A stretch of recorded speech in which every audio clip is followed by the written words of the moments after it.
Darkcast Network, bringing our indie podcasts out of the shadows.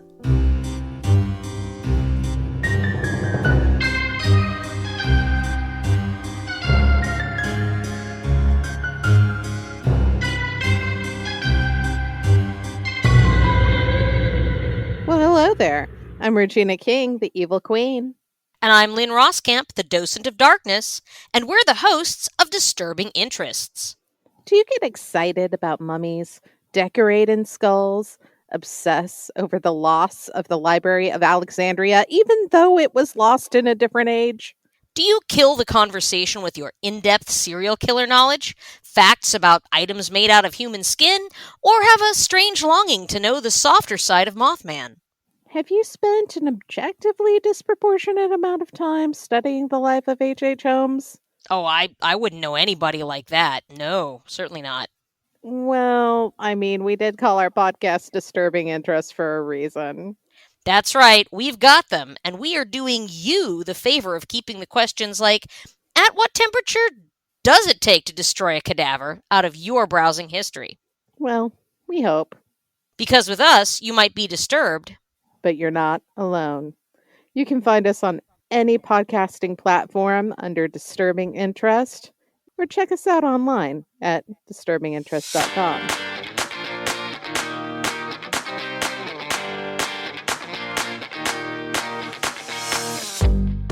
Hey there, I swear. Hey there, Rainbow Warriors, and welcome to Beyond the Rainbow, True Crimes of the LGBTQ+. I'm your host, CJ. Did I catch you off guard with my short disclaimer? I'm on most of the socials as Rainbow Crimes, but I gotta tell ya, if Twitter wasn't so easy for me to use, I'd probably say peace out to it. I'm continually getting followers who I follow back. Now, I'm not trying to complain about that. I don't mind followers. But once I do follow them back, I get these sexual messages. And I am no prude. But some of these people assume I'm a man, and I tell them to fuck off, and then I block them. Because I don't know what else to do. Hey, I'd like to make a shout out to Garth, who educated me on something that I had said a couple episodes ago. It was for a true crime quickie in the UK. It was the one where the couple met a guy named David, who people called Camp David, and then they brought him back to their home. The man of the couple beat the shit out of Camp David, and then they threw him into the sea, and Camp David's body had never been found. Well, Garth from the UK explained to me that the UK doesn't really have homeless encampments. So the name Camp in front of his name David was probably more for him being campy and effeminate. So I thank you, Garth. I appreciate that knowledge. I have a Patreon account, and I'll include a link in my show notes. For less than a cup of coffee a month, you can get ad-free early release episodes. And you get a bonus episode at the end of each month. Oh, and a unicorn named on your behalf that I house at the Seabreeze Studios stables. We take our unicorns out for a ride at the end of the month when we listen to our Patreon exclusive episode. Now let's go ahead and jump into today's cases. Our missing but not forgotten LGBTQ person this episode is Aaron Cody Fortner of Jackson County, North Carolina. 25-year-old Aaron went missing on February 21st, 2022 from the camper he lived in located at 133 Fox Trace Road in Sylvan, North Carolina. Aaron, a gay man, stands about 5'9" and weighs about 140 pounds. He's white with short brown hair and brown eyes. He has tattoos on both wrists and arms above his elbows. There were very few clues left as to why or how Aaron disappeared. His camper was left disheveled, and prior to his disappearance, there was a string of unexplained phone calls to his grandparents. Aaron's mom had visited him just the day before he went missing, and his camper was pretty much immaculate. But after his mysterious disappearance, it seemed to have been turned upside down in disarray. This left his home a mess, and that was something Aaron never did. One of his hats was also found on the driveway. Aaron's wallet, keys, and phone charger were left in his camper, and there's been no activity on his phone or his social media accounts since he went missing. He also left his electric blanket on, too. Aaron's very close with his family, and pretty much not a single day would go by where he wasn't in contact with either his mom or his grandparents or both. Aaron's sister's fearful that something terrible happened to him because of his sexual identity. Aaron's town population is less than 3,000 people, and we know that small southern towns can be especially conservative in their views of the LGBTQ. In the week after Aaron disappeared, over 100 people conducted search parties, and they swept surrounding areas. This included swift water rescue teams. By March 2nd, 2022, the local sheriff called off all searches, and instead they began to interview acquaintances of Aaron's and other possible leads that came in. It's been over 2 years now since Aaron has went missing, and it would seem that his case has stalled. Should you have any information about Aaron Cody Fortner, who also uses the names Aaron Winehouse Fortner, Cody Black, and Cody Smith, I'll post a picture of Aaron on my website. He's cute with a little boy's face. And maybe it's just me, but when I see missing people that are actually older than they look, like Wesley Billingsley, that's another young adult man with a boyish face, I start to wonder if they've been trafficked, only because they look so damn young. So as I was saying, should you have any information that might lead to the whereabouts of Aaron Fortner, please call Jackson County Sheriff's Office at 828-586-4355. Now, I know 20 years sounds like a really long time. For instance, it'd be really rare and a long time for the life of a dog, and even a cat. 20 years in a relationship is a pretty long time. And if you've been in one that long, good on you. 18 years was my longest. 20 years is a long time to keep your favorite pair of jeans or favorite t-shirt around. But for folks who've lost loved ones, most of the time 20 years seems like a blink of an eye. I'm sure that some days it might feel like they've been gone forever. In other days, it's like you just lost them. It's a really weird timestamp for those of us who still exist here on Earth. Our main case this episode took place over 20 years ago in a little neighborhood in the Chicago, Illinois area. The little neighborhood in Chicago is also one of the oldest officially recognized gayborhoods in the U.S. It's called Boystown. And I'll bet they have some incredible pride events there. The population of this neighborhood is just under 4,000 people, with the majority by a pretty small margin being men. Here's where some problems for Boystown does come into play, though. The population is made up of 77% white people, 9% Hispanic, 5% two or more races, 5% Asian, and 4% Black. This has been an underlying problem in this community for years now, with those LGBTQ members of more ethnic backgrounds complaining. They say Boystown is mostly for older white men. It's starting to sound like members of the GOP. I'm just kidding. Though I truly do believe the Boystown gayborhood is trying to be more inclusive of people of color. I don't think that they've always tried, and I'll get to that in a moment. Now, I looked up some pictures of Boystown, and I have to say I thought Seattle was pretty bomb diggity with all of its pride flags everywhere. I know I felt very safe as a member of the LGBTQ in Seattle, but Boystown? Holy crackers, Martha! This place is blown up with pride colors. The historic gay neighborhood of Boystown was originally called, and still called by some, North Hallstatt. It's played a role in fighting for LGBTQ community equal rights for years. The birth of Boystown began back in the 1960s and 70s with queer people resisting homo and transphobia. Cross-dressing was illegal back then, and you could be fired from your job if someone learned that you were gay. Like in New York, most gay clubs were ran by the mafia because they could pay for police intelligence. They knew if there was going to be a raid or not.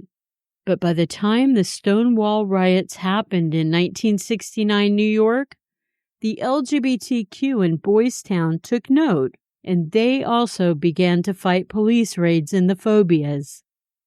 By 1970, the Chicago gayborhood was having its first Pride Parade. The Gay Alliance opened its first gay community center in 1971. These were the first big steps made to ensure a safer place for LGBTQ folks of Chicago. Marches and protests against police brutality and what was called uptight straights was started. By the 1980s, North Halsted received its nickname of Boystown, and the businesses there hated the name. They said it made them sound anti-women. But the name started to stick. This same community jumped in to help at the thick of the AIDS crisis in the mid-'80s. By the 1990s, most people called the area Boystown. At the end of the 90s, the city installed rainbow pillars all throughout the gayborhood. It was quite the tribute to the LGBTQ community members.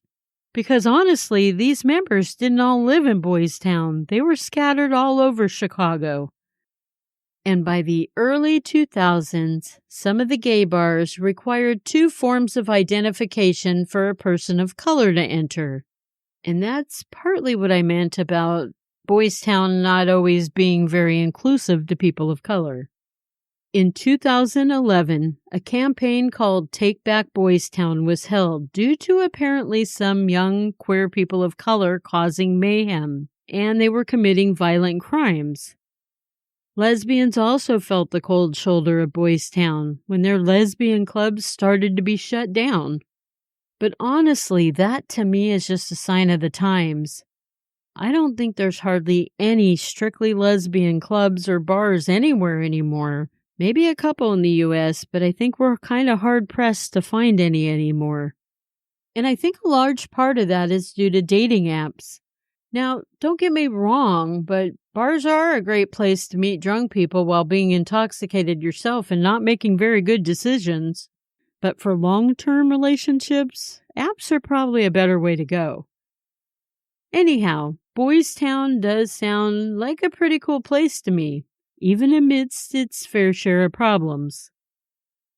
31-year-old Kevin Clewer was out at the gay bars in Boystown the night of March 23, 2004. He and his good friend John were out bar hopping. John said that he and Kevin were leaving one bar and on their way out to another one when Kevin had met a man named Fernando, or at least the guy called himself Fernando. Fernando joined up with the 2 men and went to the next bar with them. Not long later, Kevin and Fernando left that bar together. Kevin's family became worried when they couldn't get in touch with him the following day, and he didn't show up for his job. Kevin's dad went to his apartment the evening of March 24th. When he opened the door, he found Kevin's naked body covered only in a robe in his 3rd-floor apartment at 3444 North Elaine Place in Lakeview. Kevin had been stabbed 42 times, and he was left on his bedroom floor to die. Police were called to the crime scene, and they examined everything in Kevin's apartment. They did find some forensic evidence, and then they set out to speak to Kevin's friend John, and some other witnesses who might have seen this Fernando guy Kevin had left with. Fernando was described as having a Hispanic accent. He had light-colored skin and stood about 5'7". He was in his early to mid-20s. He had a slim, athletic build and dark, wavy hair. Now, I want to remark right here, although I know it's a long shot, This guy Fernando sounds an awful lot like Phillip DiMartino's killer in San Francisco 6 years after Kevin's murder.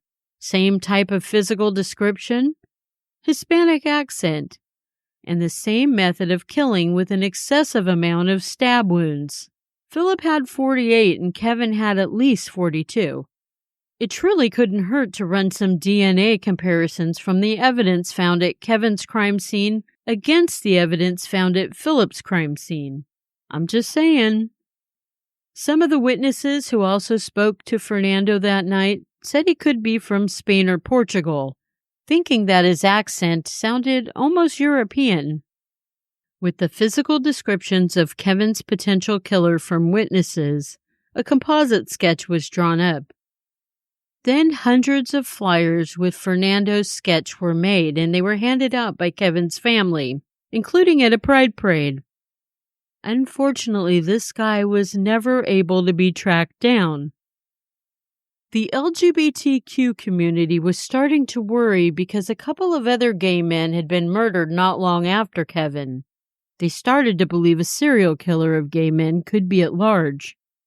But as the time went on, either the cases were solved or nothing else happened, so the serial killer idea flew out the window. In 2022, an unusual Facebook message was sent to Kevin's family. The message was from a woman who claimed to know who Fernando was, and that Fernando was now living in Puerto Rico. Police apparently already knew this information, and they hadn't shared it with Kevin's family. But the police are certain if this is their Fernando, he's since changed his name that he goes by. And they're racking their brains to figure out how to find and bring this man, who would most likely now be in his 40s, back to Chicago for justice, or at least questioning. And after 20 years of really nothing, this Fernando is still only a person of interest and not even a suspect. So why is he hiding if that's the case? Kevin was an outgoing guy with an infectious smile. He would always try to make sure that everyone around him was having a good time. His family and his friends miss him terribly. Rest in power, Kevin. Our True Crime Quickie this episode is from Canada in 1999. 44-year-old Audrey Trudeau spent most of her life helping others. It was just in her nature to do that.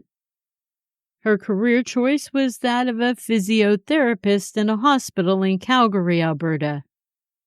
A physiotherapist is a bit different than a physical therapist, in that a physiotherapist might use electrical stimulation, as well as acupuncture to treat pain in their patients, while physical therapists use stretching techniques and exercise to treat pain.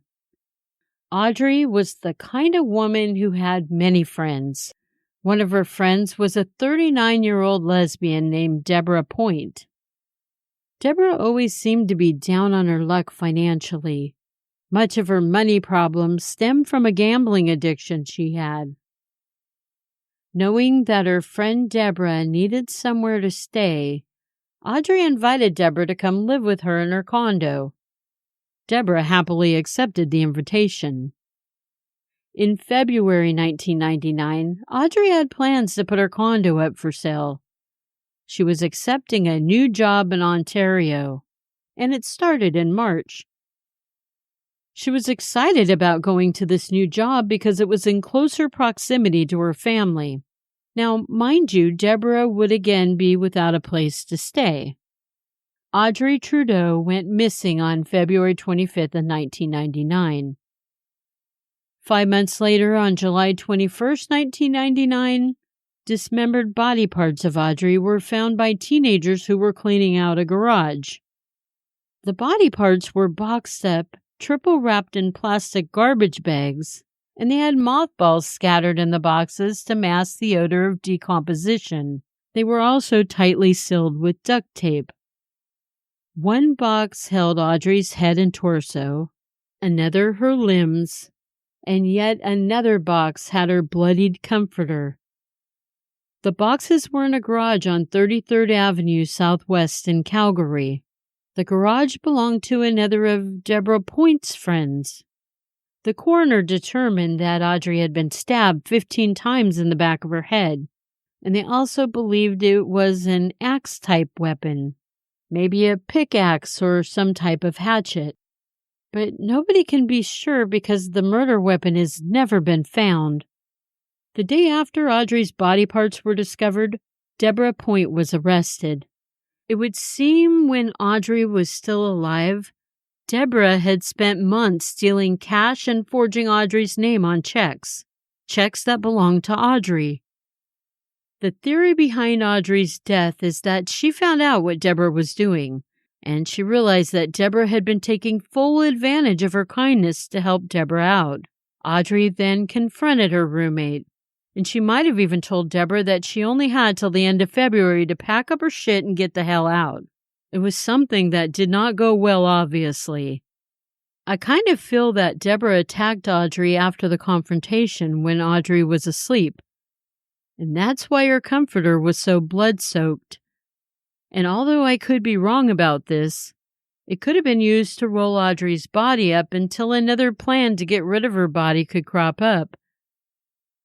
Deborah claimed she was innocent, and she's maintained that claim to this day, 25 years later. At Deborah's trial, she was pretty non-committal to any feelings or emotions, other than a wink she had given to a girlfriend who was in the courtroom. Deborah definitely showed zero remorse. Maybe she had even fooled herself into believing that she really didn't kill Audrey. But if Audrey had truly been her friend, don't you think Deborah would have showed an inkling of sadness? She didn't. During the trial, Deborah said that her and Audrey did have a romantic relationship together. Audrey's family overwhelmingly said there was absolutely no way that happened. Was this a power play by Deborah to gain some jury sympathy? Or was Audrey's family in denial that Audrey could ever be romantically involved with someone as heartless as Deborah? Unfortunately, the true answer to that question died with Audrey. Deborah finally admitted to forging Audrey's checks to feed her gambling addiction.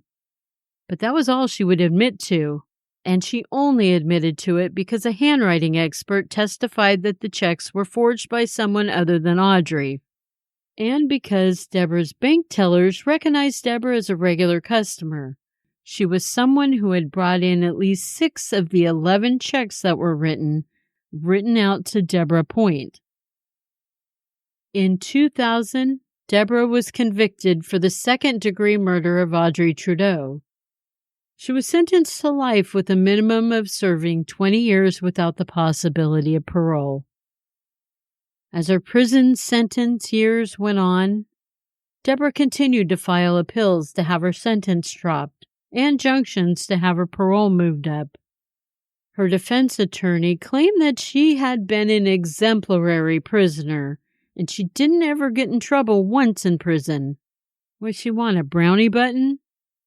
In 2016, Deborah went before a judge and a law board once again to apply for the faint hope hearing. She told the judge and the board, "I had nothing to do with Audrey's death. I had nothing to do with her dismemberment. I had nothing to do with moving the boxes there to that garage. I was living at Audrey's, yes. She had gone to deal with some matters and I never saw her again.